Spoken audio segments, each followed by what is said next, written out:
அண்மை செய்தி கரூர் பெருந்துயர சம்பவம் தொடர்பான 5 வழக்குகள் மீதான விசாரணை உச்சநீதிமன்றத்தில் இன்று நடைபெறும் என ஏற்கனவே அறிவிக்கப்பட்டிருந்த நிலையில் அந்த விசாரணையானது துவங்கியிருப்பதாக தகவல்கள் தெரிவிக்கின்றன. ஓய்வு பெற்ற நீதியரசர் தலைமையில் குழு அமைக்கவும் சிபிஐ விசாரணை கோரியும் மனுக்கள் தாக்கல் செய்யப்பட்டிருந்த நிலையில் அது தொடர்பான மனுக்கள் இன்றைக்கு விசாரணைக்கு ஏற்கனவே ஷெட்யூல் ஆகியிருந்த நிலையில் அது தொடர்பான வழக்கு உச்சநீதிமன்றத்தில் இருக்கிறது.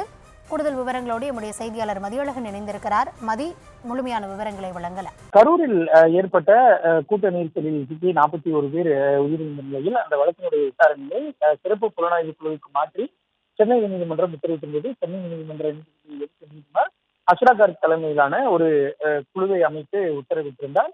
இந்த நிலையில் இந்த உத்தரவிற்கு எதிராக, அதாவது எஸ்ஐடி விசாரணைக்கு எதிராக தாவேக சார்பில் உச்சநீதிமன்றத்தில் மனுவானது தாக்கல் செய்யப்பட்டிருந்தது. அதே போல பாஜக கவுன்சிலர் உமா ஆனந்தன் மற்றும் பாஜக வழக்கறிஞர் GS மணி ஆகியோரும் சிபிஐ விசாரணைக்கு உத்தரவிட வேண்டும் என்று கூறி உச்சநீதிமன்றத்தில் மனுக்கள் தாக்கல் செய்திருந்தன. அதே நேரத்தில் பாதிக்கப்பட்டவர் சார்பிலும் உச்சநீதிமன்றத்தில் மனுவானது தாக்கல் செய்யப்பட்டிருந்தன.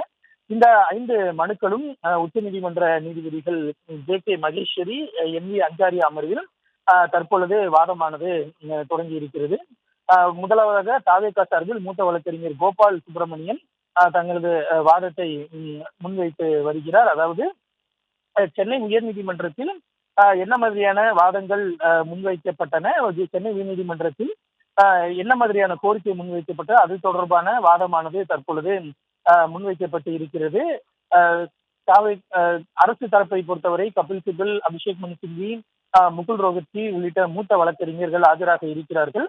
அதே நேரத்தில் மனுதாரர் தரப்பில் மூத்த வழக்கறிஞர்கள் கோபால் சுப்பிரமணியம் மற்றும் ஆரியமா சுந்தரம் ஆகியோர் வாதங்களை வைக்க இருக்கிறார்கள். தற்பொழுது தாவேகா தரப்பில் இந்த வழக்கினுடைய வாதமானது வைக்கப்பட்டு வருகிறது. அதாவது சென்னை உயர்நீதிமன்றத்தில் எந்த கோரிக்கையுடன் இந்த மனு தாக்கல் செய்யப்பட்டது என்ற ஒரு வாதமானது முன்வைக்கப்பட்டது. அதாவது சென்னை உயர்நீதிமன்றத்தை பொறுத்தவரை மிகுந்த ஒரு குறுகிய கோரிக்கையுடன் தான் இந்த மனுவானது தாக்கல் செய்யப்பட்டிருந்தது. அதாவது இது போன்ற ரோட் ஷோக்களுக்கான விதிமுறைகளை வகுக்க கோரிதான் சென்னை உயர்நீதிமன்றத்தில் மனுவானது தாக்கல் செய்யப்பட்டிருந்தது. அந்த வழக்கில் ஆஜரான தமிழ்நாடு கூடுதல் தலைமை வழக்கறிஞர் பல்வேறு குற்றச்சாட்டுகளை தாவேகா சார்பில் வைத்திருந்தார்.